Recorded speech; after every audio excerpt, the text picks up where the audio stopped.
যাবো। তুই তাহলে ঘাট ধরেই কাট, আমি ওই পাড়ের থেকে সাঁতারটা কেটেই আসি। গুলটে গুলটে, ওই দেখ পুঁটি আসছে। ভালোই হলো, পুটির সঙ্গে তাহলে সাঁতারের একটা রেস হয়ে যাবে। না রে, সঙ্গে ওর ভাই দুটো আছে। তাতে কি? ওর ভাই দুটোকে তো চিনিস না, ঠিক বাড়িতে গিয়ে বলে দেবে পুঁটি পুকুরের ওই পাড়ে গেছে। ওর ভাই দুটোকে একদিন এমনটাই দেবো না। কি রে, কাকে টাইট দিবি? ওর মাথার স্ক্রু গুলো রে। দিদি, গুলটে দাদার সঙ্গে সাঁতারে রেস দিবি না কিন্তু। দিলে কিন্তু বাবাকে বলে দেবো। এই, তোরা ওকে ভয় দেখাচ্ছিস নাকি? আহ, থাম তো তোরা। কি পুকুরের মাঝখানে একটা কি ভেসে আছে না? ঢিল ছুড়বো? ছড়ো ছড়ো। একটু রে, ও তো গোপাল দাদু। হ্যাঁ রে, একটু দম বাড়ানোর ব্যায়াম করছিলাম। গোপাল দাদুকে যখন পেয়েছি তখন আর গল্প না শুনে চান করছি না। হ্যাঁ, ভেজা গায়ে গল্প শোনাতে বসে সর্দি লাগাই আর কি। তাহলে কখন শোনাবে? বিকেলে বিকেলে।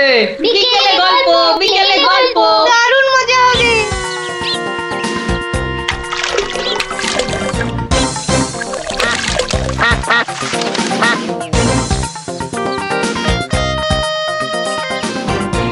গোপাল দাদু আজ বড্ড দেরি করছে। ওরে সবুরে মেওয়া ফলে।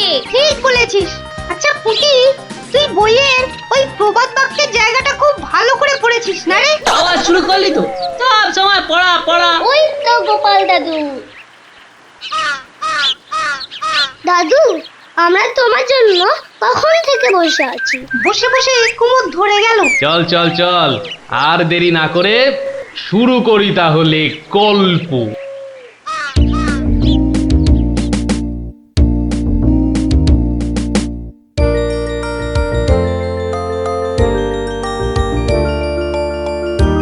আজ বেশ চমৎকার হাওয়া দিচ্ছে। সত্যি তাই, আমার বেশ খিদে খিদে খিদে খিদে খিদে খিদে পাচ্ছে। তোমার সব সময় খাই খাই। তাহলে আমি এখন যাই। এই গাছের তলায় একটু দাঁড়াই। আমি বরং গাছের বাঁদরটাকে তাড়াই। হ্যাঁ, এই তোমার উচিত কাজ। আজ দারুণ হয়েছে আপনার সাজ। তখন থেকে দেখছি তোমার ছন্দের পুকুট। এই যা, বাঁদরটা নিয়ে গেল আপনার মুকুট। এবার কি হবে? আমার আমার মুকুট নিয়ে এসো, যেভাবে পারো। এই এই দে দে মহারাজের মুকুট, দে দে বলছি। কি মন্ত্রী, এই যে ভয়ানক দুষ্ট বাঁদর। ওহ, এভাবে হবে না মহারাজ, ওকে বন্ধুর মতো করে বোঝাতে হবে। আমার তো কখনো বাঁদর বন্ধু ছিল না, কি করে বোঝাবো? আচ্ছা, আমি বোঝাচ্ছি। ওরে ওরে পুচু মুচু কচু, বাবাটা বাবাটা, সোনাটা, মনটাটা, আমার মনটাটা, আমার পুকুটা মুকুটা, দিয়ে দাও সোনা মানা, দাও মানা, দাও দাও মানা সোনা, দাও।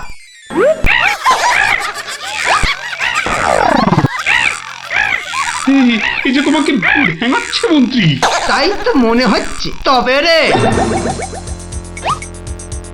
এবার ঢিল ছুরি, হ্যাঁ ছুরি। এ কি বাচ্চাদের ঢিল ছোড়াছুড়ি হচ্ছে মন্ত্রী? যেভাবে হোক আমার মুকুট এনে দাও, আর কেউ এখানে এসে পড়ার আগে। কি মুশকিলে পড়লাম, এবারে কেউ এসে না পড়ে। মন্ত্রী, গোপাল না ওটা? যেখানে বাঘের ভয় সেখানেই সন্ধে হয়। তুমি কি গোপালকে বাঘ মনে করছো নাকি? না না, বলছি গোপালের চোখে এই ঘটনা পড়লে লজ্জার আর শেষ থাকবে না। তার বলতে শেষে কিনা মহারাজের মুকুট বাঁদরের মাথায়।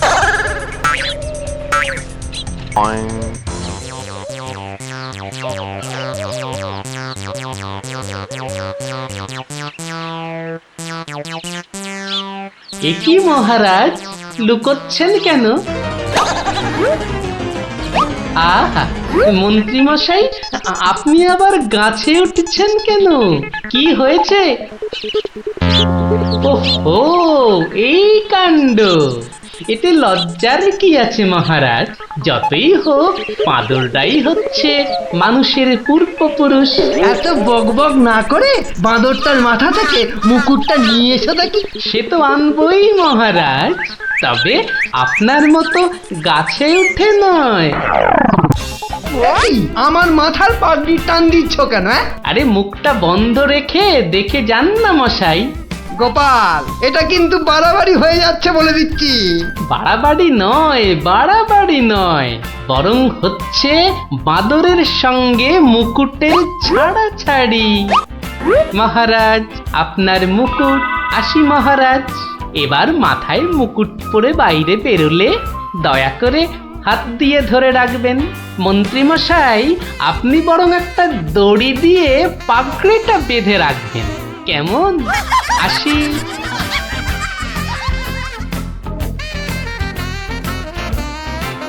কিভাবে গোপাল বলল দেখলেন মহারাজ? শুধু দেখিনি মন্ত্রী, শুনেওছি।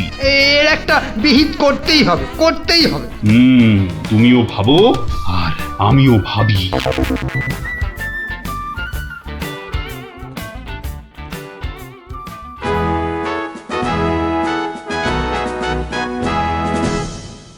আমি ভাবছি একটা কথা। কি কথা মহারাজ? আচ্ছা, গোপাল এখনো আসেনি তো? না মহারাজ। তাহলে বলি শোনো, একটা দারুণ বুদ্ধি মাথায় এসেছে। বলে ফেলুন মহারাজ। বলবো তো বটে, তো ভাবছি। আবার কি ভাবছেন মহারাজ? ভাবছি যা ভেবেছি তাতে গোপাল জব্দ হবে তো? তা যা বলেছেন মহারাজ, আসলে গোপাল হচ্ছে পাঁকাল মাছের মতো।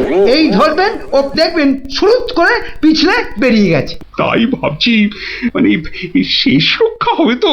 আবার ভাবছেন মহারাজ? না না, অনেক ভেবেছি, আর একদম ভাববো না। তাহলে মহারাজ যা ফোন দিয়ে এঁটেছেন সেটা কি করবেন? তোমার উপর প্রয়োগ করে দেখাবো যত সব। আগে গোপালকে আসতে দাও, তারপর আস্তে আস্তে সইয়ে ওকে আমি জব্দ করব। ও গোপালের কথা ভেবে না আমার এখনই দারুণ আনন্দ হচ্ছে। কি নিয়ে মহারাজ মন্ত্রীর কানে গুজুর গুজুর করছেন? দেখতে হচ্ছে।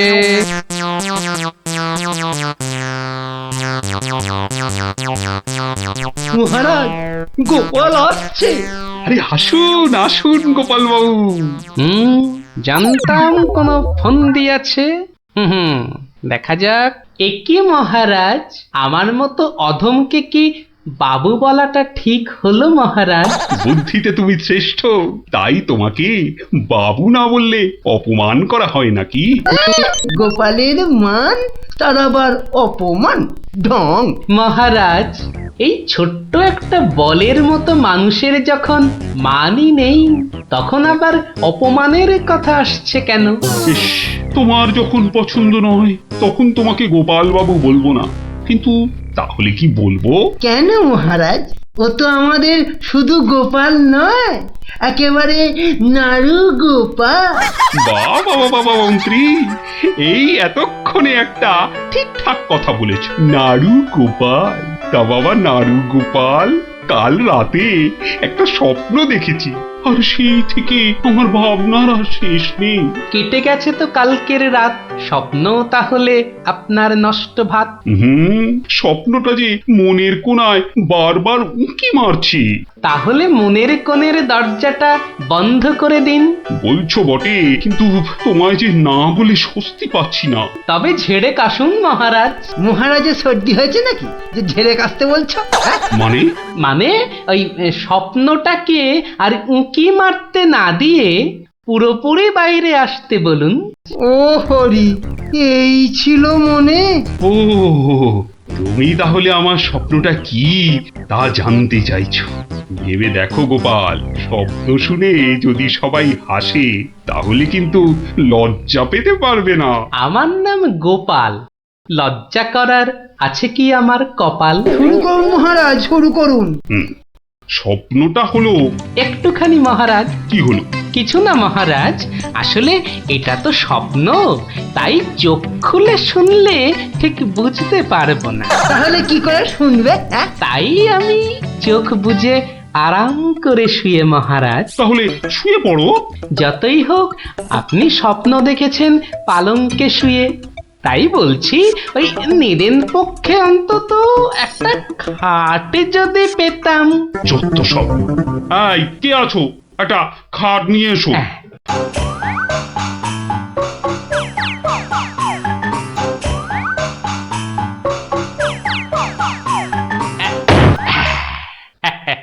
এই তো, এইবার একটু আরাম করে শুই। এইবার বলুন মহারাজ। আমি আর তুমি একটা সরু পথ দিয়ে হাঁটছি। মহারাজ এক মিনিট, এক মিনিট। কতটা সরু মহারাজ? ওই মন্ত্রী মশাইয়ের শরীরের মতো নাকি? গোপা, কথা বলো না, স্বপ্নের ঘোরটা কেটে যাবে। ঠিক আছে, বলুন। পথে দুধারে দুই দিকে। আচ্ছা, তারপরে ঘটলো এক বিচ্ছিরি ঘটনা। যা গোপাল, কথা বলো না, স্বপ্নটা ভেঙে যাবে। বলুন মহারাজ। ব্যাস, আমরা পড়ে গেলাম। কোথায় মহারাজ? আপনি কি পড়েছেন? তাহলে আপনিও কথা না বলে চুপ করে শুনুন। একসাথে তো মহারাজ? না না, তুমি একটা দিঘিতে আর আমি অন্যটাতে। আপনি যেটাতে পড়লেন সেটা ছোট না বড়? আহ, গোপাল, কথা না বলে শোনো। বাহ, এই না হলে আমার মন্ত্রী, যেন আমি যন্ত্র আর তুমি যন্ত্রী। ছোট বড় জানি না, শুধু এটুকু দেখলাম, আমি যেটাতে পড়লাম সেটা ক্ষীরের দিঘি, আর তুমি যেটাতে পড়লে সেটা হলো গুয়ের। বলেন কি মহারাজ, গোপাল একেবারে গুয়ের দিঘিতে? তাই তো বলছি, কি বিচ্ছিরি ব্যাপার। গোপাল এবার মোক্ষম জব্দ। গু কথাটা শুনতে ভারী মন্দ। একে একটা অন্য নাম দিলে হয় না মহারাজ? দিনা দিনা, সভাকবি, আমারও কেমন গু নামটা কানে বড্ড লাগছে। তাহলে বরং বলি, গোপাল গিয়ে পড়িল মলের দিঘিতে।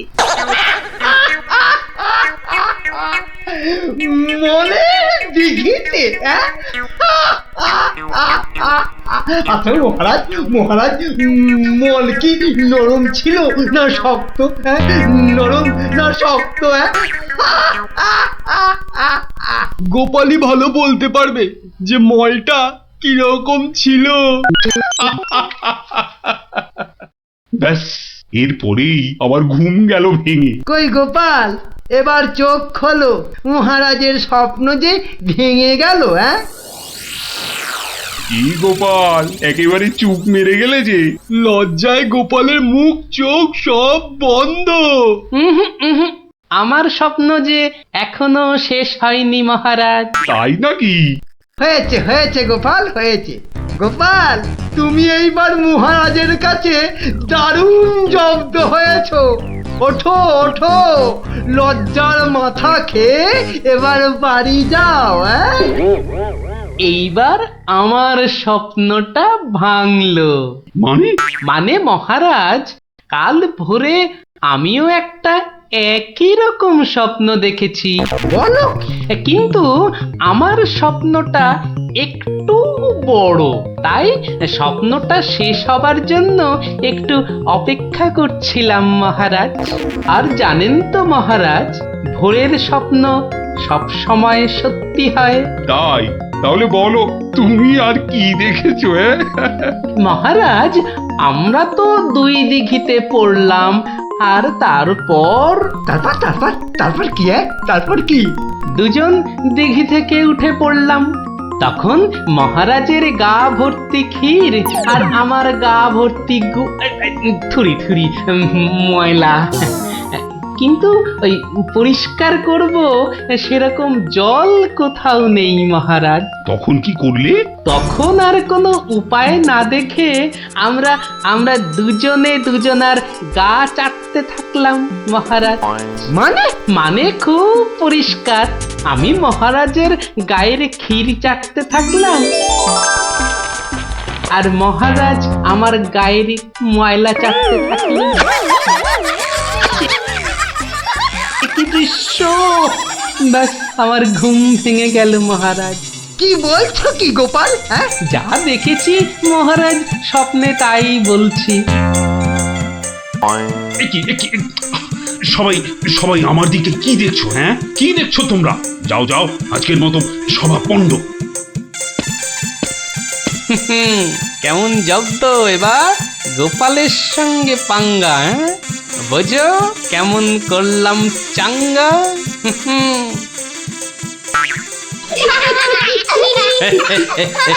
এই জন্য বলি, করতে গেলে ফাইট হতে হবে টাইট, বুঝলি? সত্যি গোপাল দাদু, তোমার জবাব নেই। আর একটা হবে নাকি দাদু?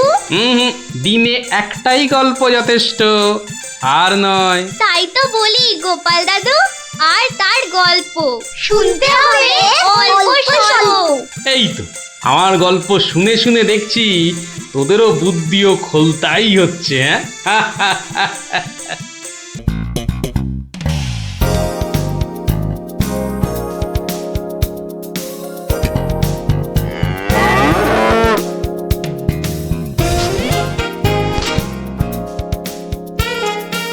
দিদি, এই দিদি, গোপাল দাদু চল তাড়াতাড়ি। গল্প, গল্প, গল্প, দেখো কাণ্ড, তোরা কোত্থেকে এসে জুটলি রে? গল্প, গল্প, গল্প, গল্প বলো, গল্প বলো। গল্প বলো, গল্প এই, বলো। এই এই দেখো দেখো, আস্তে আস্তে আস্তে, আরে ধুতি খুলে যাবে রে, ধুতি খুলে যাবে। গোপাল দাদু গল্প বলো না। দাঁড়া দাঁড়া, ওরে রে, আমি এখন রাজসভায় যাচ্ছি, পরে এসে তোদের গল্প বলবো। না না, এখন। এই দেখো, গল্প না বললে আমরা তোমাকে রাজসভায় যেতেই দেব না। ঠিক ঠিক। গল্প বলো, গল্প বলো। আচ্ছা আচ্ছা আচ্ছা, বেশ, চল ওই গাছতলাটায় গিয়ে বসি, হ্যাঁ? আয় আয় আয়, নাও, এবার শুরু করো। শোন তো, তোরা তো ওই মুর্শিদাবাদের নবাবের কথা শুনেছিস, হ্যাঁ? এক ভীষণ খামখেয়ালি লোক, বুঝলি? হঠাৎ হঠাৎ তার মাথায় অদ্ভুত সব খেয়াল চাপে, আর তার জন্য মাথা খারাপ হয়ে যায় আমাদের মহারাজ ওই কৃষ্ণচন্দ্র। তো সেবার হলো কি,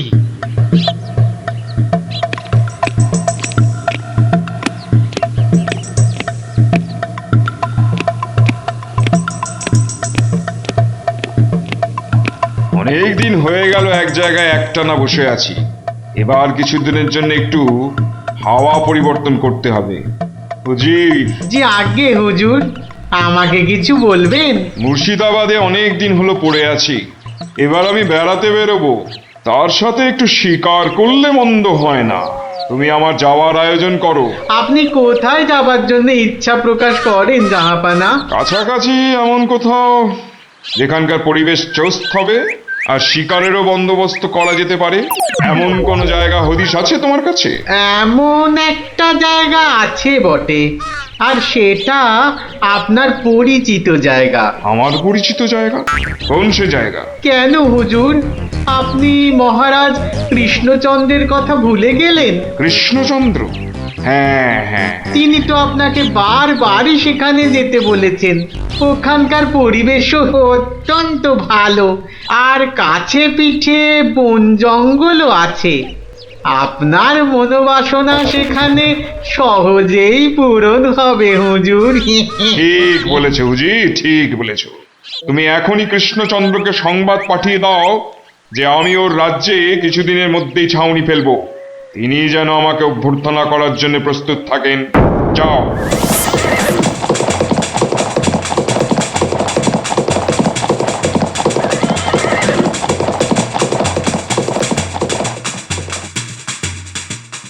বন্ধুগণ, আজকে আমার কাছে একটা বড়ই গুরুত্বপূর্ণ খবর আছে।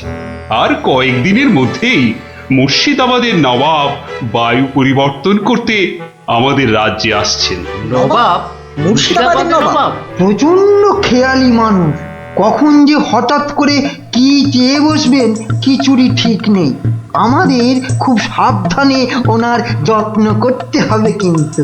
হ্যাঁ, তাছাড়া উনি রাজসভায় আসবেন না, রাজধানীর উত্তর দিকে যে বিশাল অরণ্য আছে তার পাশে ছাউনি ফেলবেন, আর শিকারও করবেন। নবাবের আরাম বিরামের যাতে কোনো ত্রুটি না হয় সেজন্য আমরা সবাই সজাগ থাকব। আমি নিজে সব ব্যবস্থার তদারকি করব। আমোদ প্রমোদ, ভালো ভালো খাবার, সব কিছুর ব্যবস্থা রাখতে হবে। মহারাজ খাবারের কথাই যখন উঠল তখন একটা কথা জিজ্ঞাসা না করে পারছি না। ওহ, আবার কি কথা? বলে ফেলো, বলে ফেলো।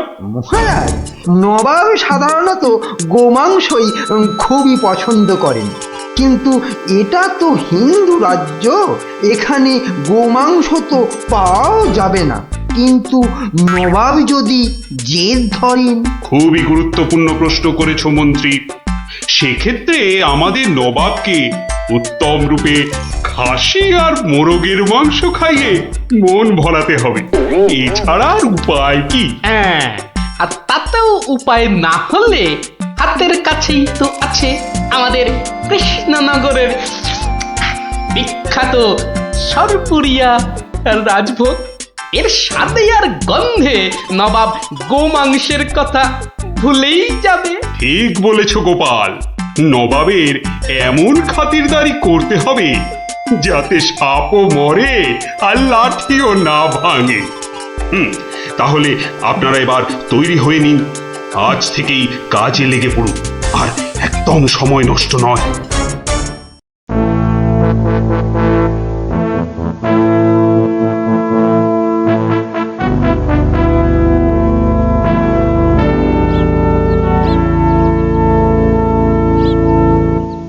বাহ, বহুত খুব, বড়ই জবরদস্ত চিজ। কি নাম বললেন এই খাবারের? আগে হুজুর, সরপুরিয়া আমাদের রাজ্যের সব থেকে জনপ্রিয় মিষ্টি। তা আমাদের বাবুর্চিকে শিখিয়ে দিলে সে এরকম জবরদস্ত জিনিস নিশ্চয়ই পাকাতে পারবে। নিশ্চয়ই জাহাপনা। তাছাড়া মোগলাই খানার সাথে সরপুরিয়া বেশ ভালোই লাগবে বোধহয়। ভালোই লাগবে, আর তার সাথে একটু মোগলাই গরম মশলা মেশালে স্বাদ আরো বেড়ে যাবে। মিষ্টিতে গরম মশলা? বাবার জন্মেও শুনিনি। কিছু কি আপনি বলতে চাইছেন? না না না না না না, মানে আপনার ভাবনা খুবই ভালো হুজুর। আমাদের ময়রা আপনার বাবুর্চিকে সব শিখিয়ে দেবে। কি হলো, বাইরে এত গোলমাল কিসের? একবার দেখো তো। গেলুম বাবারে, মেরে ফেললে, দিয়ে দিলে রে। এ কি অবস্থা হয়েছে তোমার? কে এমন করলো? হুজুর ষাঁড়, ছাউনিতে ষাঁড় পড়েছে হুজুর, ষাঁড়। ষাঁড় এলো কোত্থেকে? কিচ্ছু বুঝতে পারছি না হুজুর, কোত্থেকে যেন এসে পড়েছে, পুরো শিবির একেবারে লন্ডভন্ড করে দিচ্ছে হুজুর। ওই যে শুনুন আবার ডাকছে। ব্যাপারটা একবার নিজের চোখে দেখতে হচ্ছে। এই তোমরা সব চলো তো, একবার দেখি। কোথায় সেই বেয়াদব? আজকে আমি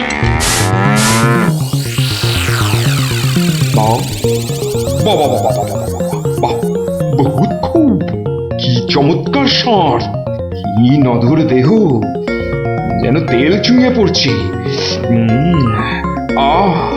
একেবারে জবরদস্ত গোস্ত। হুজুর, আমরা সবাই মিলে এখনই ওটাকে তাড়িয়ে দিচ্ছি। এই না, তাড়িও না, ইসকো পাকড়ো।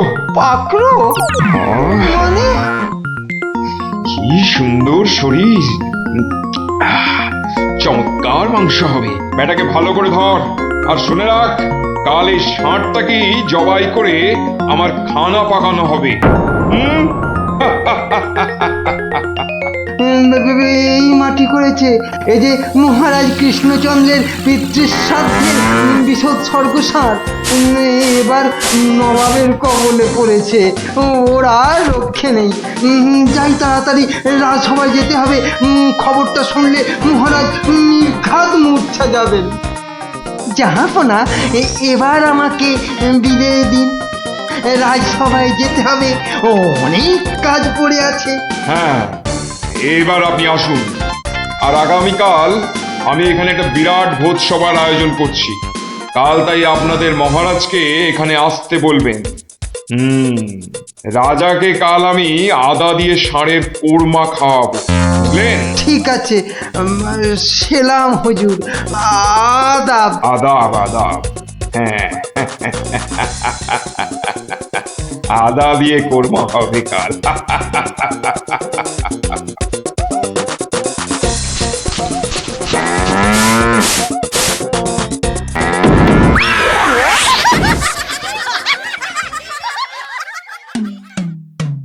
একই কথা শোনালে মহামন্ত্রী, এ আমি কি চরম ধর্ম সংকটে পড়লাম।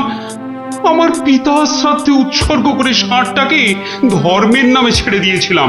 বৃষোৎসর্গের বৃষ মারা পড়লে যে আমার পিতৃপুরুষ নরকে যাবে। কিন্তু নবাবের হাত থেকে ওকে উদ্ধার করার উপায়ই বা কি? নবাব যাকে খেতে চাইছেন তাকে ছিনিয়ে আনার চেষ্টা মানে তো রাজদ্রোহ বই তো কিছু নয়। তাই তো, ওরে বাবা, সর্বনাশ হয়ে গেল, সর্বনাশ হয়ে গেল। হিন্দুর নগরে গো হত্যা হলো, আমার পিতৃপুরুষের নরকবাস হবে। কোনো উপায় নেই ঠেকাবার। যত সব বদমাস নবাব। আমাদের এ কি সর্বনাশ হলো, কি সর্বনাশ হলো! থামুন, বিপদের সময় একটা বুদ্ধি দেওয়ার নাম নেই, আবার নাকি কান্না কাঁদতে লেগেছে। সবাই সবাই একদম চুপ করে থাকবেন। আমাকে আমাকে একা ভাবতে দিন তো, দেখি দেখি কোনো শেষ রক্ষা করতে পারি কিনা। আগে মাফ করবেন মহারাজ, আমার উপর ভার দিলে আমি ষাঁড়টাকে নবাবের কবল থেকে খালাস করে আনতে পারি। কার সাথে টক্কর দিতে হবে বুঝতে পারছো? এ হলো স্বয়ং মুর্শিদাবাদের নবাব। আমার উপর ভরসা রাখুন মহারাজ, আমার জেদ তো আপনি ভালো করেই জানেন। তুমি বোধহয় নবাবকে ঠিকভাবে চেনো না। নবাবের মতো বদরাগী লোক রসিকতায় ভোলেন না। আপনাদের নবাবও কিন্তু আমাকে সম্যকভাবে চেনেন না। আপনি বলুন না মহারাজ, আমার দৌড় ওনার জানা আছে কি? তুমি ঠিক কি করতে চাও? আমি তো কিছুই ভেবে কুল পাচ্ছি না। আপনি শুধু একটা ছোট্ট কাজ করুন। ছোট্ট কাজ? ছোট্ট কাজ কিরকম? শুনুন মহারাজ, আর আপনি নবাবের নামে একখানি পত্র পাঠান। আমার কথা বলুন বলুন বলুন বলুন, আপনি আমাকে পাঠাচ্ছেন। তোমাকে পাঠাচ্ছি? কেন? কেন? স্রেফ নবাবের মনটা একটু ফুরফুরে করে দেবার জন্য আপনি আমাকে পাঠাচ্ছেন। গোপাল, আমার কিন্তু ভয় করছে। তুমি কাজ হাসিল করতে পারবে তো? ধরে নিন আপনার ষাঁড় আপনি ফেরত পেয়ে গেছেন। দেখুন এবার আপনার গোপালের খেল দেখুন। বেশ, তোমার কথা মতোই কাজ হবে।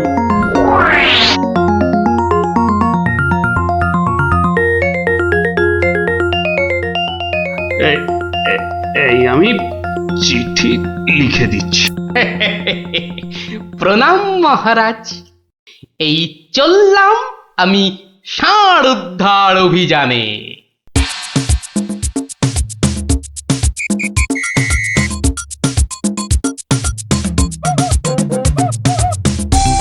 সেলাম হুজুর, আপনার চরণে এই দাসের শত কোটি সেলাম। আরে এ কে উজির? জাহাপানা, এ হলো গোপাল ভাঁড়, মহারাজ কৃষ্ণচন্দ্রের সভার একজন রসিক লোক। নবাবের দিল খুশ রাখবার জন্যেই রাজাজি একে পাঠিয়েছেন। দিলখুশ? বেশ বেশ। গোপাল, তোমার নাম আমি শুনেছি বটে। ঠিক আছে, তুমি আমার দিল খুশ করে দাও। হ্যাঁ, মাফ করবেন জাহাপনা, আমি এসেছিলাম আপনার দিল খুশ করার জন্য, কিন্তু এখানে এসে আমার দিল নাখুশ হয়ে গেল হুজুর। কেন কেন কেন কেন? আমি একটা বিচ্ছিরি দৃশ্য দেখতে পেয়েছি এখানে। ইস, ছ্যা, ছ্যা, ছ্যা, ছ্যা, ছ্যা, ছ্যা, থু, থু, থু, থু, থু, থু। কি দৃশ্য তুমি দেখলে যে এত নফরত? হুজুর, ওই নোংরা সাপটা কেন আপনার পবিত্র শিবিরে বেঁধে রেখেছেন জাহাপনা? নোংরা বলছো কেন? বেশ তাগড়াই আছে, ভালো গোস্ত হবে। হ্যাঁ হুজুর, খেয়ে ফেলুন, খেয়ে ফেলুন, যত তাড়াতাড়ি পারেন সাপটাকে খেয়ে ফেলুন। তুমি হিন্দু হয়ে ষাঁড় খাওয়ার কথা বলছো? হুজুর, ওই সাপটা বড়ই নোংরা। ও যা উৎপাত করে, গোটা দেশের লোক ওর জ্বালায় একেবারে অস্থির হয়ে যায় হুজুর। কে উৎপাত করে? গুটিয়ে দেয়? না হুজুর, তাহলে তো ল্যাটা চুকেই যেত। কিন্তু ওই ষাঁড় যা করে এই ও ও আমি মুখে আনতে পারবো না হুজুর। রামো রামো ওয়াক ওয়াক তু তু তু। আরে বলেই ফেলো না, কি কাজ করে? কি আর বলবো জাহাপনা, ওর জ্বালায় মাঠে কারোর বড় বাইরে করার উপায় নেই। কেন কেন কেন? কেন বলবো, বলেই ফেলি। হ্যাঁ, মানে ও মল ভিন্ন, মানে ওই ওই নোংরা ভিন্ন আর কি, আর কিছুই খায় না, মানে ওই গু খেকো সাপ। গু খেকো ষাঁড়? হুজুর, ষাঁড়টা ওই গুয়ের লোভেই মাঠে মাঠে ঘোরে। কোনো লোককে মাঠে বসতে দেখলেই হলো তাকে গুটিয়ে একেবারে তুলে দিয়ে তুলে দিয়ে? তার ময়লাটা খেয়ে ফেলে। ছি ছি ছি, ছ্যা, ছ্যা, ছ্যা, ছ্যা, ছ্যা, ছ্যা। হ্যাঁ জাহাপনা, ওকে আপনি ওই যত তাড়াতাড়ি খেয়ে ফেলুন। হ্যাঁ, ওকে আপনি যত তাড়াতাড়ি খাবেন ততই আমাদের মঙ্গল। এই দেশের লোক নিশ্চিন্ত হয়ে মাঠে বসুক। তবা তবা তবা তবা, এই ষাঁড়ের মাংস আমি খেতে চেয়েছিলাম। আপনি কি অসুস্থ বোধ করছেন জাহাপনা? না না না না না, মানে মানে ঠিক আছে ঠিক আছে। এই এই এই ষাঁড়টাকে এক্ষুনি বিদায় কর। হুজুর, ষাঁড়টার শরীর স্বাস্থ্য ভালোই, বেশ এই উপাদেয় মাংস হতো হুজুর, না হয় একটু ওই মলি খায় আর কি। না না না না, ওকে দূর করো দূর করো। আর উজি, এক্ষুনি আমার মুর্শিদাবাদ ফেরার ব্যবস্থা করো, এক্ষুনি এক্ষুনি। জো হুকুম জাহাপানা। হুজুরের যেমন মরছি।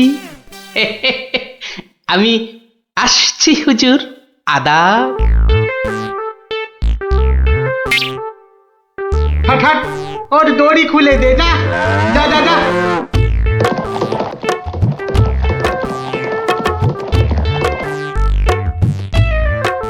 ধন্য ধন্য তুমি গোপাল, চমৎকার চমৎকার তুমি। ভাবা যায় না, তুই আজ আমাকে ধর্ম সংকট থেকে বাঁচালে।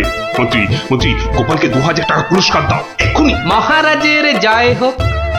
ব্যাস, নবাব ষাটটাকে ছেড়ে দিয়ে মুর্শিদাবাদ পালালেন, আর আমাদেরও ঘাম দিয়ে জ্বর ছাড়লো। তোরা সব খুশি তো? হ্যাঁ,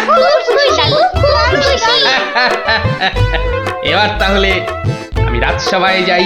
কাল কিন্তু আর একটা গল্প বলতে হবে। আচ্ছা বাবা, আচ্ছা বলবো বলবো।